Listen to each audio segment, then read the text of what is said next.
This is Alisia Habibi, the co-founder and academic director of Nazli Tech School. I wanted to do this video just because I feel there's a big misconception, and I kind of also feel a little bit upset in a sense, and I don't know, I think anybody who might watch this video may understand me somewhere in the middle or at the end. I feel upset because I feel there's a big misconception now within understanding, is AI, or tech really helping students improve their learning? Or is it just better to go back to a traditional method where they're back with the paper and then with the book and pen, and learning continues as it was before? I feel it's a misconception. First of all, I have a couple of articles here that I would like to share. I'm going to do my best because I'm just going to make this as natural as possible, because I was even reading an article recently, and I came across the fact that now a lot of consumers prefer to have a human touch to everything in terms of marketing. They feel about 77%. This was a Canvas article that was actually released, and let me know in the comments of this video if you like to see that article.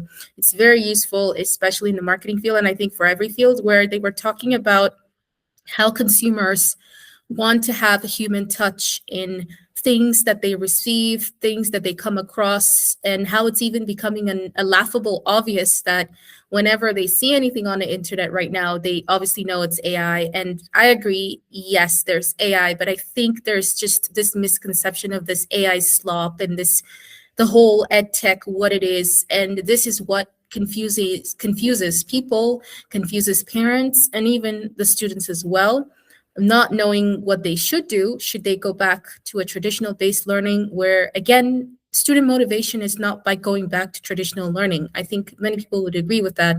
It's not about tech or traditional learning. There are many things that involve. Recently, Google's head of learning, Ben Gomes, mentioned something very important. He kind of illustrated his childhood with his mom as a teacher, he being a teacher. And he said most of the acquaintances that he had with students who are successful, obviously, who've done well, who improving in life, they all kind of refer back to the fact that they had an encounter once with a teacher who sort of unlocked them, had the communication, the natural human communication and interaction with them to be able to understand and make them see why they're learning, which is what his mom was doing with her students and what he was doing. And I feel that's exactly it. It's the way we understand what tech is, the way we understand how we can implement it. And I'm speaking from years of experience. I am 34 now. And I have so many years of experience. I've started working since I was in university. When I was studying computer science, software engineering. I was teaching at a command center, and all these years of experience, and my current work, even now, I'm still an instructor, and I still like what I do. I just feel that it's a huge misconception, and I feel like it's back down to two things really in this situation. And I would say it's the management, and I would say it's the instructor. So I do know that instructors have workloads. I understand that, and I know from being now as a co-founder and academic director, I can relate to the fact where you give an instructor a task to do, and before, where it was completely traditional, the workload may be a lot, and being that this person is a human, maybe this person is not paid well, is not praised enough. And we're going to come into that as well, for their hard work. And I'm not saying all instructors are obviously hardworking and they're just not being rewarded, because even though they're working hard, there are instructors that no matter what you do for them as a management or as a head, they don't do the job, or they're not passionate about it. It's not their penchant. That's, again, something we're going to come back to. So it's overall how we perceive and understand EdTech and how we understand AI. AI is still a thing. EdTech is still a thing. It's the way we understand it and the way we use it that makes it interpret itself to something that it is not, or to interpret itself to something that we want it to interpret to, which then goes back to the parents, and they have another view and interpretation. And that of ultimately what we interpret it to affects the students in the classroom. Hence, the parents can see that their child is not really doing well with this type of new implementation or technology, and raise the complaints. And that's what I want to actually do today. So I'm going to start off by sharing my screen. for this little talk, and hopefully I don't take your time, but I feel like this is going to be very useful for a lot of people out there, whether you're a head or a teacher or a parent. I feel like it will be useful. So I'm going to go back into a couple of articles that I came across. So I was going through this recent article. I actually would like to start with this one right here before I go into like the one I want to focus on. So this one, and it says, and you can also check this out, by the way, the future of AI in schools isn't personalized learning. That's very true. Now, I'm not going to read the whole article. I would definitely like you to go and read it through, but they do refer to a couple of things. Khan Academies, AI Tutor, and the Alpha schools that I think many people are familiar with, where students have this complete use of screen devices. Their learning is sort of in that manner where it's personalized. They do the learning themselves, and they have teachers as guides who are there for them to guide them to sort of just make sure everything is going well, but are not really being involved as teachers throughout their learning process. And they talk about the intuitive part of it, which you can see here. The idea is intuitive. You know, students get an adaptive AI-driven experience. They get to use the technology. And again, this brings me back to the fact that I think, again, people tend to think that technology is just using your phones or devices, and it is not. When it is in a classroom, whether it's online or in person, I strongly believe that the main focus here is the teacher. And of course, the students. When I say main focus being the teacher, I mean the delivery of the instruction. I feel as an instructor, you should do an elicitation. Whenever you come into a class, you shouldn't be the obvious, you shouldn't give the obvious. Let the students elicitate and think, even if it takes a while, even if you get a silent room, you will get a silent room in the beginning. But trust me, as you continue applying the method of elicitation, it becomes an interactive classroom. And I'm going to talk about this because this is exactly what we do at Nazli Tech School. This is exactly how our method of instruction is. I'm not trying to promote my school. I'm just trying to tell you what I'm doing and show you the evidence of what I'm doing and why it's working. And hopefully this reaches the right people. Hopefully this gets to ring a bell with some people and understand that AI isn't the problem. It's the way we interpret AI and pass that on to our delivery of instruction, whether it's the management passing that on to teachers and they just have to follow, or the teacher just passing that down to the students and they just have to follow. But it's not really beneficial to them or understandable to their parents. So here you can see they're talking about this method being great, but also talking about that the problem with this personalized learning is that the teacher just becomes a bottleneck, sort of like a child caretaker or something, because you're just there, but you're guiding, but you're not really having that teacher involvement. And this is where I switch back to what Ben Gomes said about his mom and how when she was a teacher in India, how she was able to teach students. And when we say teach, to interact with these students, to understand them, to know their strengths, their weaknesses, to help them, and how that has been very important. So this is another article that I really suggest to go and read. And I'm not going to pass through, and sorry about the ad right here.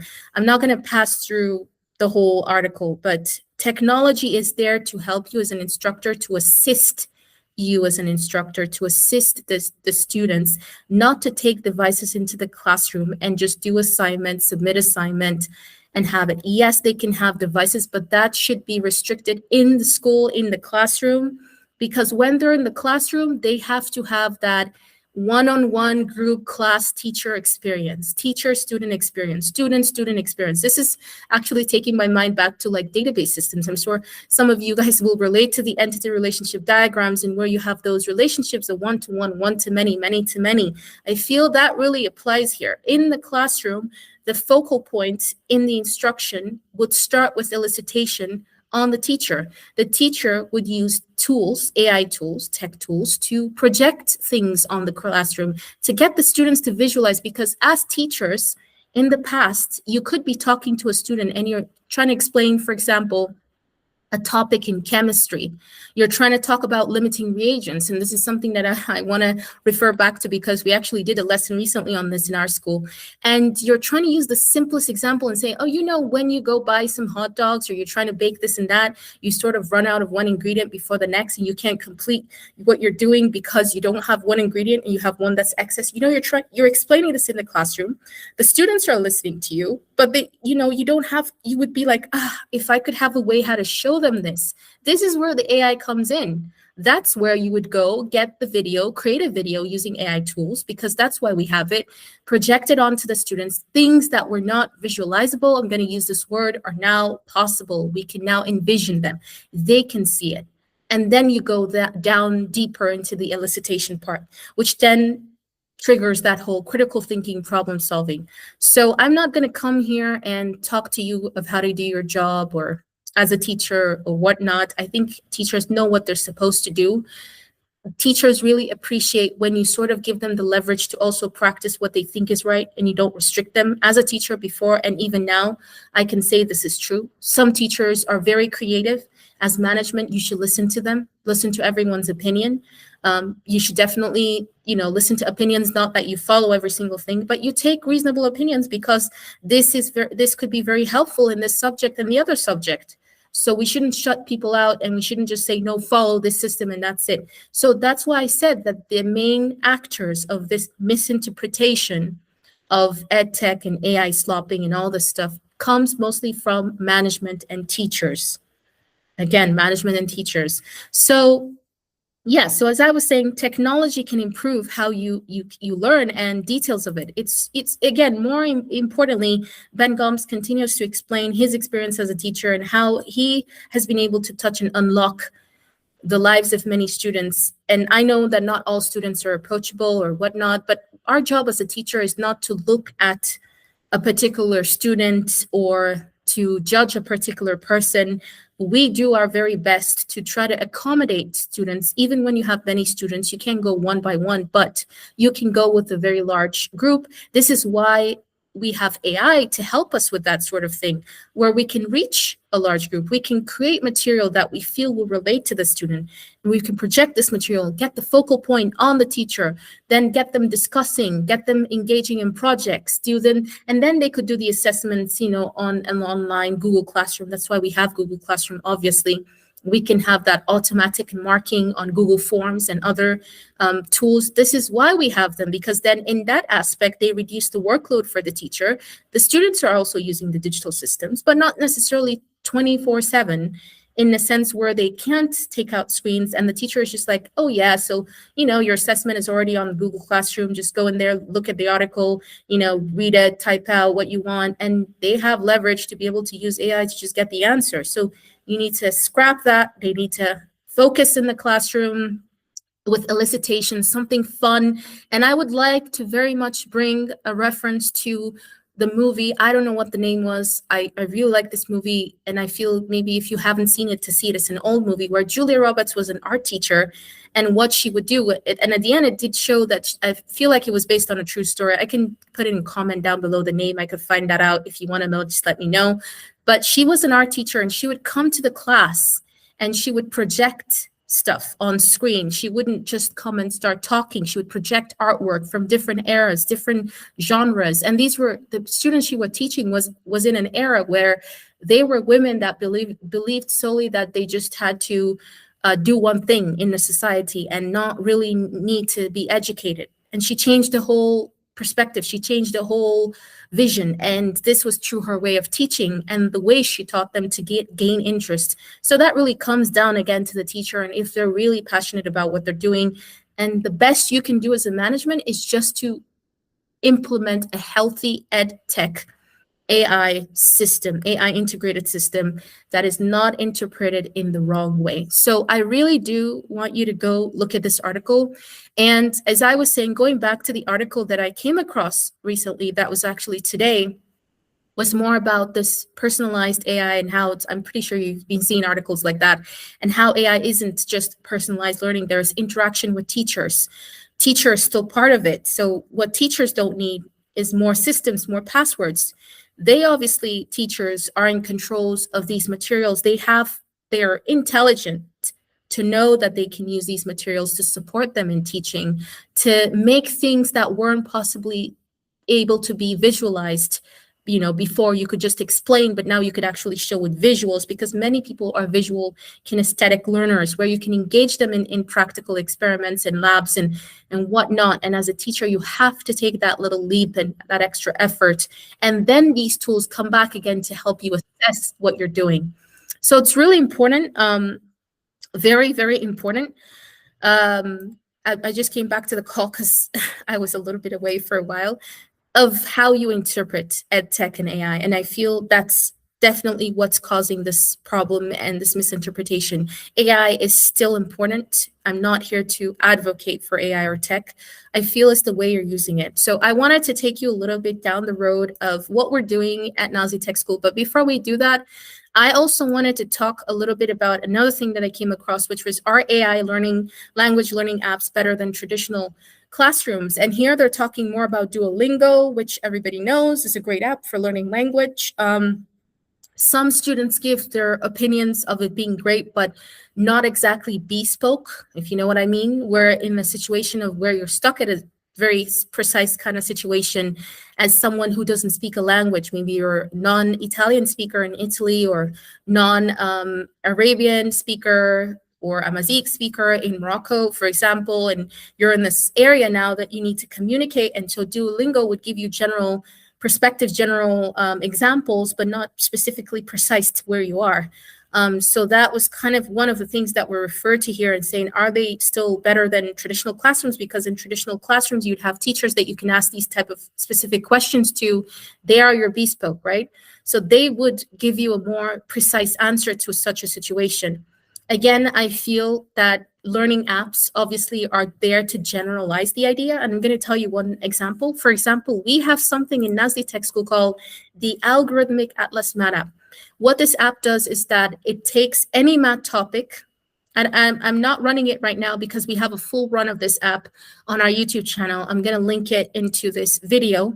You can check it out. But what it does is that any math topic that's being taught for whatever curriculum, it's a versatile app, it would be able to allow you as a teacher to input that topic or a student and select a country where you want to relate the topic to. So I'll give you an example. Maybe you are doing, distance formula or trigonometry, and then you're relating this to, let's say, distance formula. You're really relating it to Morocco or any country, and you're trying to create math project where it involves practical lab for students to carry out, because this is the country where you are. These are the kind of the students you're teaching, for example, maybe in a Moroccan school or in Morocco. And you want them to feel and be connected. And this is where we bring back the whole teacher touch again in the classroom. And you at the same time want them to do practical work, because this is where we bring that student to student interaction, as I was saying, that many to many, where they will interact in group work, practical work, and they would be able to look at all, explore the monuments, the areas, or just parts of where they live, and how distance formula is applicable to that aspect of area, like the distance from their school to a shop they like to go to, and then to their parents' working place, and so on and so forth. And they need to explore, and they need to do that math practical in reality, taking maybe pictures of not where they live, obviously, but maybe the area, just to put that into their final presentation that they have to come into class and present. But they're applying what they're learning in math in this particular topic with distance formula, or even trigonometry, finding the angles, slant angles of some slant monuments where they are. So you get the idea. So it takes the math topic and it generates a real life scenario where students can be able to take that and apply what they're learning in math in practical, realistic approach, and do a research on it, whether it's independent or group work, which then helps even to promote soft skills, because they get to interact with the group, they get to learn to work with others, they get to document their ideas, so just like they're in a working place. So I want to show you an example. For example, I just had one here. There are a couple. We do this a lot in Nazli Tech School. So here you can see that it says, imagine there's this family called the Dubois family, and they're visiting Paris with their parents and the kids.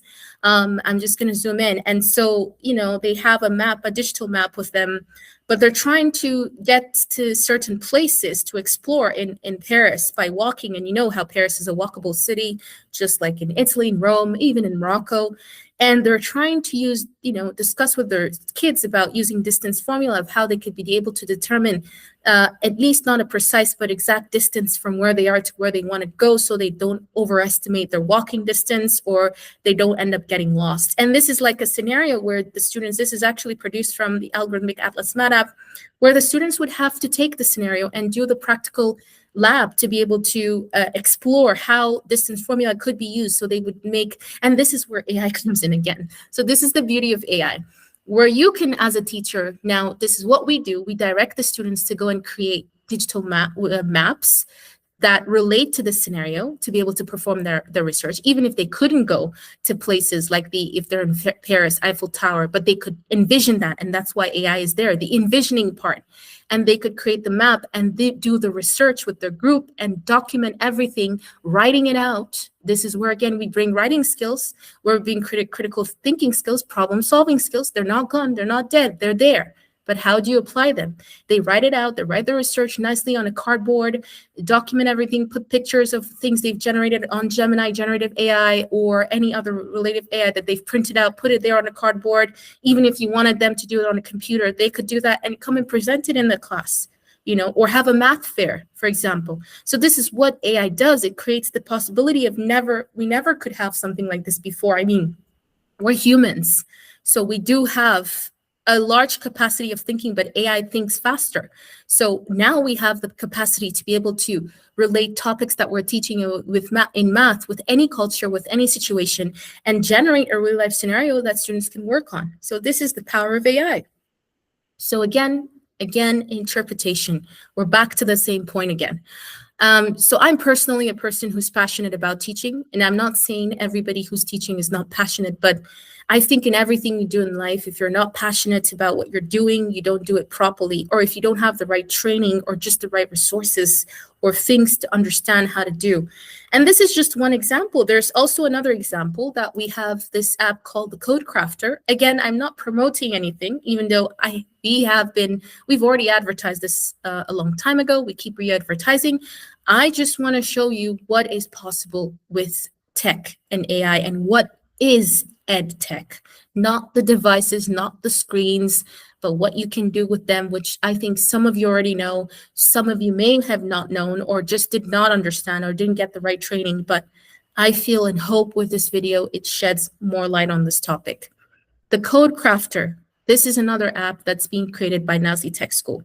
And this is an app that I personally spearheaded. I spearhead all the apps, but this one was one of the first. And what it does is remarkable. Again, you can see from my folder here, I'm trying to show you in reality, these are all projects that I've done with students, that we've worked with students on using this app, and it's been so useful and interesting for students. I'm just going to take the very latest one. So this one is one that is a budget automator, and I have a couple others that I want to show you, but I'll just briefly show you since I opened this one.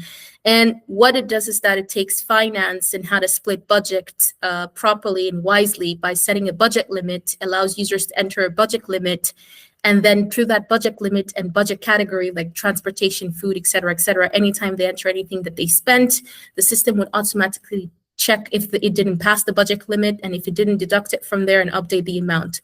This is one. However, one that I want to focus really on is this one, and there's all the others are the same. So if you have access to our apps, which you can subscribe for a monthly subscription, you definitely would find out what I'm saying. So this app, the Code Crafter, what it does is sort of similar to what the Algorithmic Atlas Math app does, which is generate real world scenarios that connects disciplines. So it's an interdisciplinary AI integrated programming app.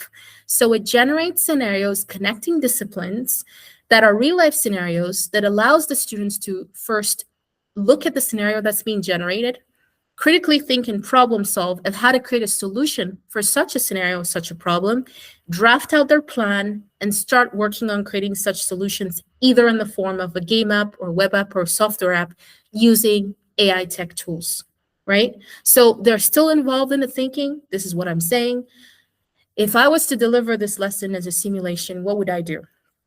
Well, if you can look at what I mean interdisciplinary, you would see that we're using cryptography here. Peter Hansloon algorithm. If you don't know about this, you can check it up. It's the algorithm that is used in most banking systems and other systems to be able to validate credit cards and debit cards and all kinds of cards to make sure that they are valid because they contain check digits, right? So that's an entirely different discipline now. And we're integrating it with biology, and you'll see why, and also with programming using Java. Well, you could use any programming language. And what are we trying to do here? Well, this student in particular is tasked to be able to imagine that they're an intern at the Greenleaf Biological Research Lab, and their first task is to create a system that helps to organize hundreds of new plants and insects species that arrives the lab daily.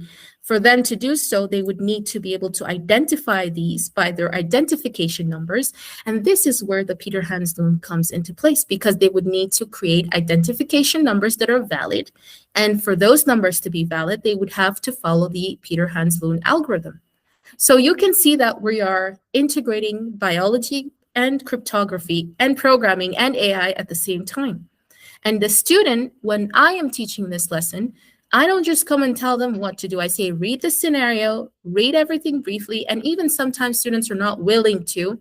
In this situation, as a teacher, you would then get the help of visuals. You get the help of video clips that you can show them. Okay, here's the lab. This is that, this and that. You do that extra work to get that elicitation, because once you do the extra work in the beginning, trust me, you'll relax at the end. You wouldn't be leading the wagon. They would be leading the wagon because they would just be enticed by it. They would be intrigued by it as something new, something for them to want to work on. So to look forward to work on. So you get the idea. So at the end, they're tasked to creating the system. And of course, don't forget that this is not something you would give to students who don't know how to even start creating a program. These are students that have an idea of how to be able to create a background picture, to insert that using a certain programming language to make things clickable, et cetera, et cetera. But the idea is, again, back that we have AI to help us provide us with these resources to make classes interesting and easy for students. Now, if we go back to self-paced learning, it's also there. Students have devices at home. You're not with them at home. You don't know what happens at home. Don't assume that the parents are going to help them. Some parents want to help, but they're not in that field. So this is where the devices come into play, where you set up your resources on Google Classroom in an organized fashion, where they can go back and use that to self-reflect and revise what they've learned in school, in the class that you want them to revise. And again, where using the AI tools can help you create those resources to get them to revise in a very interactive way. And I always say this, you need to set up reward systems for students. I mean, if you haven't come across the Yemeni store owner, I don't want to, I'm just going to have to go. I don't want to make this too long, but Yemeni store owner who actually did in America, who had a reward system for students that had good grades or were getting good grades, and he would give them rewards. I think you could check it out. Yeah, I think this is the one definitely here. He's this guy. So he created reward systems. He's this person exactly. He created reward systems where he would tell the students who came in with good grades, as you can see here in the picture, and he would give them rewards from the store, and it just helped them to be the motivator to want to get good grades. So I believe that a reward system is the real motivator to get them to do self-paced learning at home. You have to set something there. Whether you put it as something to get points where they're able to do stuff in school that they can't regularly, or just, out of your own, or just this is again where the management comes into place to actually be helpful. Because if you say you want to give them a book or a gift or something, you'd need finance for that. I feel as a teacher who's really passionate, who really loves their job, some teachers go out of the way and do this personally. And I'm not saying you should do it personally. Of course not, if you have so many students. But I feel like this is where management needs to back up. So reward system is really important as well. Guys, it's just so much to talk about. Now, bringing me to the last part of this, I think I'll just say this and I'll end this video here. And if you like this video, please let me know in the comments. I don't know if you've been able to stay to watch up until now. And I'm really sorry that I haven't appeared much in terms of like myself, but hopefully it's been having that human touch that people have been asking for, and it's not AI, it's human. So back to the last thing, I recently read this article about this teacher who is called Kane, and he decided to ditch screens. And again, bringing me back to Sweden, in 2009, sorry that I'm switching back, I'm just gonna go back. In 2009, Sweden decided to replace all textbooks with laptops. And then 15 years later, which I'm sure people have heard about, Sweden is now back to bringing the old traditional method of learning, paper, completely, because parents have complained that reading comprehensions of the kids have gotten low, critical thinking, problem solving, which I think many parents or many heads and just educators will be familiar with this type of complaint. And so as a reason and as a result of that, Sweden has decided to bring back paper, which I think isn't the solution. Again, no. Scrapping entirely something that wasn't the fault at the first place or in the first place, there isn't an AI slop in there for why initially the use of tech wasn't working. It was the way it was interpreted, as I mentioned previously, the way it was being used, and where students were solely depending on these devices, as you can see, to do every single thing, and hence there wasn't that focal point in the classroom. There wasn't that elicitation going on. There wasn't that project work going on. There wasn't a controlled, mentored self-learning at home with a motivator of a reward system going on. I'm pretty sure all of that wasn't going on, and hence it was a failure, and now we're back to the same thing as before, and that isn't the solution. Now, going back to this article right here, this teacher actually reflects of why just ditching completely isn't a solution. He says that if you read it, Dylan Kane, mentions that he did ditch, decide to do an experiment where he was getting rid of screens and scaling back on the use of screens, and it was successful for him. He got more student attention. He was able to talk to them and explain to them things more in the classroom, get them involved, et cetera, et cetera. But there were some things that were also missing out. Right? He had some apps where, when I talk of missing out, that things that he used to do with tech that he couldn't do now, that he was just completely back to traditional method, even though it was better because there was more interaction with the student, again, with the teacher-student thing, where they're not just with the screens and there's no complaints that their Chromebook is dead or they don't have battery or the screen cracked, all that stuff that students normally come up with when they don't want to do work. But he actually could communicate with them, get them to work because they had paper, they had book and pen. But at the same time, there was a lack of things that were helping him before as a teacher to mark their assessments online easily. And also the website that he mentioned, which I think is, I'm trying to find it because he speaks about a website called Delta Math. And he said that website was very important, or at least it helped him to get students to do the work for 5-10 minutes after the lesson to practice some math online, and it was very useful. He didn't have that anymore. And there were other things that he didn't have, that it was another app that got students like what we're having right now, which is ours is completely unique, though, the algorithmic atlas that got students to actually interpret math in different perspectives and real life scenarios that he didn't have. So scrapping up, as Sweden has done, completely tech and replacing it with textbooks isn't the solution. It's never going to be a solution. Do not get the ideology that EdTech is AI is just making your kid or your students or learning hard, where students are just depending on it. It's just the way you're using it. It's the way you're using it. People might have told you this before, you might have heard it, but it's the truth. It's the way you apply it, the way you interpret it, the energy you vibe in the classroom through your interpretation of what EdTech is why it's not a successful thing. So I hope this video and what I've just covered has provided some, better clarity on this topic. I would definitely recommend going back to Nazli Tech and just looking at some of the things that we have here in our videos. Really, I'm saying this out of complete honesty, and I'm saying it really would show you. I'm not sure what's going on. Maybe there's like a glitch or something. But if you look at the playlist, you would see the class, the lessons that focus on different topics. I think I could go back here and just do that real quick. Just topics that are from showing you how AI could be wisely used. That's what I'm trying to say. Taking topics from different subjects and reflecting those topics into real life learning experience. Okay, like the last one we did on the analogy of sandwich, and what I was telling you about sandwich analogy of limiting reagents. And then how, if you want to find out about the algorithmic Atlas Math app to understand how to use it to the best, you can definitely check it out here as well. That's why I didn't want to show it, but we have it here. And if you want to actually try it out for yourself, you can also subscribe, and we will definitely, you can have access to it and use it and see it in reality. We don't just speak, but it's what's really happening is what it is. So I hope this clarifies many things, hopefully, and I hope this video wasn't too long. And I would really love to hear your opinions about what I've just said. And I'm sorry that this video may have taken long, but I just wanted to bring this out there and talk about it a little bit more. So thank you for listening if you got all the way to this part. And I'd love to hear your opinions, and feel free to check out our resources, even though I'm not promoting our school in any way for doing this video, but I just wanted to show you in reality what we're doing. And I really want you to check it out to understand what I mean. And take care.